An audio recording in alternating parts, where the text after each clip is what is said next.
नमस्कार दोस्तों, मैं सोनम जैन और आप सभी देख रहे हैं एसजे सोनम, जहां पर आप सभी को मिलती है हर दिन एक नई कहानी देखने के लिए। और आज की कहानी है अनचाही साथी भाग 8। यदि आप सभी को ये कहानी पसंद आए तो चैनल को सब्सक्राइब कर लीजिएगा और पास में जो बेल आइकन का बटन है उसे भी जरूर प्रेस कर दीजिएगा, क्योंकि उसी से मिलेंगी आप सभी को मेरी आने वाली हर कहानी की नोटिफिकेशन। कहानी पसंद आने पर वीडियो को लाइक कर दीजिएगा, क्योंकि जब आप करते हैं वीडियो को लाइक तो मुझे मिलती है नई नई कहानियाँ लिखने के लिए प्रेरणा। और हाँ, कहानी को अपनों के साथ शेयर करना बिल्कुल नहीं भूलिएगा। तो चलिए कहानी शुरू करते हैं। संजना रोहित से कहती, आखिर तुम अपनी माँ से इतनी नफरत कैसे कर सकते हो? तुम्हारी माँ तो कितनी अच्छी है, मेरे पैर में चोट रखने के कारण वही कितना परेशान हो गई, और तुम इतनी ममतामयी माँ से नफरत कैसे कर सकते हो? तब रोहित ने कहा, तो उसने तुम्हें भी अपने झूठे दिखावे में फंसा ही लिया। उसका तो काम ही है सब दिखावा करना, वही सब दिखावा करती है, किसी की भावनाओं की उसे कोई कतर तक नहीं। संजना रोहित से फिर कहती, तुम इस तरीके से बात क्यों करते हो माँ जी से? आखिर तुम्हारी नफरत की वजह क्या है? कोई भी बचाए तो अपनी माँ से इतनी नफरत नहीं करेगा। रोहित संजना को कोई जवाब नहीं देता और वहाँ से जाने लगता। तब संजना कहती है, रोहित तुम जानते हो मैं बहुत जिद्दी हूँ और मुझे मेरे सवालों का जवाब चाहिए। हर दिन मैं तुम्हारा ऐसा व्यवहार नहीं देख सकती। रोहित संजना से कहता, तुम बीच में ना बोलो तो ही अच्छा है। संजना ने कहा, अब तो मैं बीच में आ चुकी हूँ रोहित, तुम्हें मुझे सच बताना ही होगा। आखिर क्या वजह है जिस कारण तुम अपनी माँ से इतनी नफरत करते हो? रोहित ने चिल्लाते हुए कहा, तुमसे मैं पहले भी कह चुका हूँ और अब भी कह रहा हूँ कि वही औरत मेरी माँ नहीं है। तब संजना ने कहा, यही तो मैं जानना चाहती हूँ, आखिर क्यों तुम अपनी माँ को माँ नहीं कहती? आखिर क्या वजह है रोहित? सभी संजना को कुछ नहीं बता रहा था, लेकिन संजना भी अपनी जिद की पक्की ही निकली और बार बार एक ही सवाल रोहित से पूछ रही थी, जिस पर रोहित का गुस्सा बढ़ता गया और वह संजना से कहता, तुम जानना ही चाहती हो ना कि मैं उस औरत से नफरत क्यों करता हूँ? तो सुनो, लेकिन जब तुम भी इसका कारण सुनोगी तो तुम भी उससे नफरत करने लगोगी, यही बात ध्यान रखना। संजना ने कहा, आखिर मैं भी तो जानूं वह नफरत का कारण क्या है, बताओ रोहित। रोहित ने कहा, जब मैं 6 महीने का था तब मेरी माँ मुझे छोड़कर जा चुकी थी और मेरे पापा ने उस औरत से दूसरी शादी की, सिर्फ इसलिए कि मुझे माँ की कमी महसूस ना हो, और ऐसा हुआ भी। उस औरत ने आते ही साथ मुझे अपना लिया, एक बेटे के रूप में सबको ऐसा रखने लगा कि मेरी ज़िंदगी में माँ की कमी पूरी होने लगी है, और मैं भी धीरे धीरे बड़ा होता गया और उस औरत को माँ कहकर ही पुकारने लगा। हमारे परिवार पर जो अंधेरा छाया हुआ था वही मिट गया था, सब बहुत खुश थे। उस औरत ने अपने झूठे दिखावे से सबको ऐसा महसूस कराया जैसे वह इस घर की खुशियां ही चाहती हो, पर यह झूठ था। वह औरत तो लालची थी। उसने मेरे पापा से शादी सिर्फ इसलिए की थी क्योंकि मेरे पापा बहुत बड़े बिजनेसमैन थे। उसकी नज़र तो सिर्फ मेरे पापा की प्रॉपर्टी पर थी।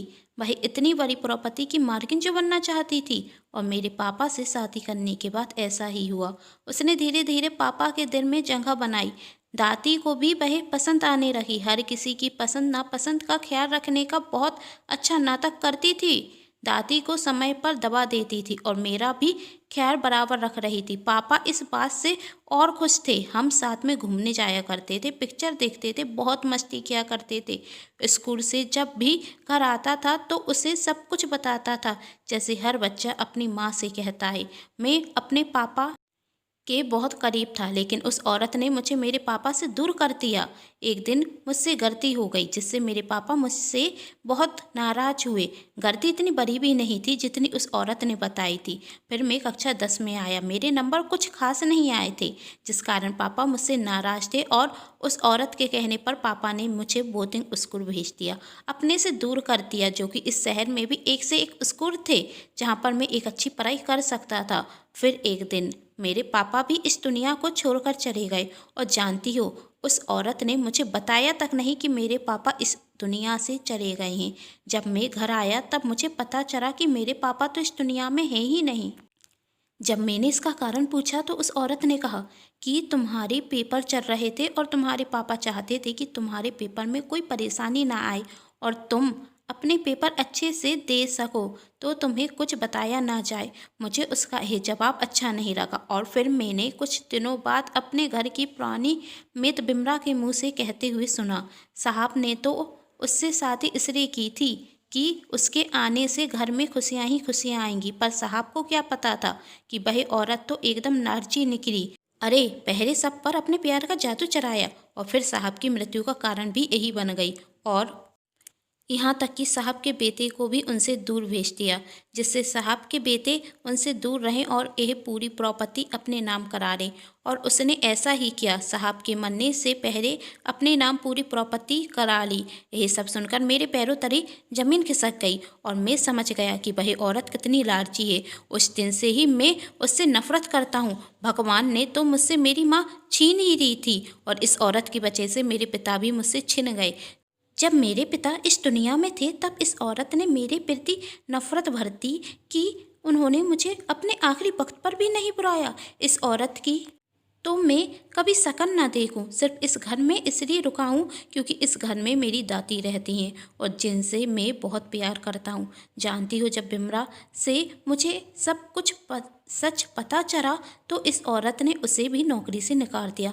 बिमरा मित मेरी सकी माँ की बहुत अच्छी सहेली भी थी। मेरी माँ उनसे हर बात शेयर करती थी। यह सब कुछ मुझे बिमरा मित ने ही बताया था। कहते हुए रोहित की आंखों से आंसू आने लगे। संजना रोहित से कहती, शायद हो सकता है कि तुमने जो सुना हो वही गलत हो। रोहित ने कहा, यदि मैं यह मान भी लूं कि उस वक्त मैंने जो सुना था वह गलत है, लेकिन अब जो मैं तुम्हें से कहूँगा ना, उसे सुनने के बाद तुम नहीं कहोगी कि जो मैं कह रहा हूँ वही गलत है। तुम जानती हो, मैं तुमसे शादी भी करना नहीं चाहता था। हमारी ये शादी अनचाही शादी है। मुझे उस औरत की वजह से तुमसे शादी करनी पड़ी। यह सुनकर तो संजना के पैरों तले जमीन खिसक गई और उसने कहा, क्या कह रहे हो रोहित? तुमने तो खुद कहा था मुझसे शादी करने के लिए, फिर ऐसा क्यों कह रहे हो? रोहित ने कहा, यह कहना भी मेरी मजबूरी थी और यह सब कुछ भी मैंने उसी औरत की वजह से कहा, क्योंकि उसने मुझसे कहा था कि यदि मैंने तुमसे शादी नहीं की तो वह जो प्रॉपर्टी उसके नाम है वह कभी भी मेरे नाम नहीं करेगी। उसकी जिद थी, यदि मैं तुमसे शादी करूँगा तभी वह मेरे नाम पर प्रॉपर्टी करेगी। बस इसी वजह से मुझे तुमसे शादी करनी पड़ी। और शायद यही वजह है कि मैं तुमसे भी नफरत करता हूँ, क्योंकि जो उस औरत को पसंद है वह मुझे पसंद हो ही नहीं सकता। मैं चाहकर भी तुम्हें पसंद नहीं कर सकता।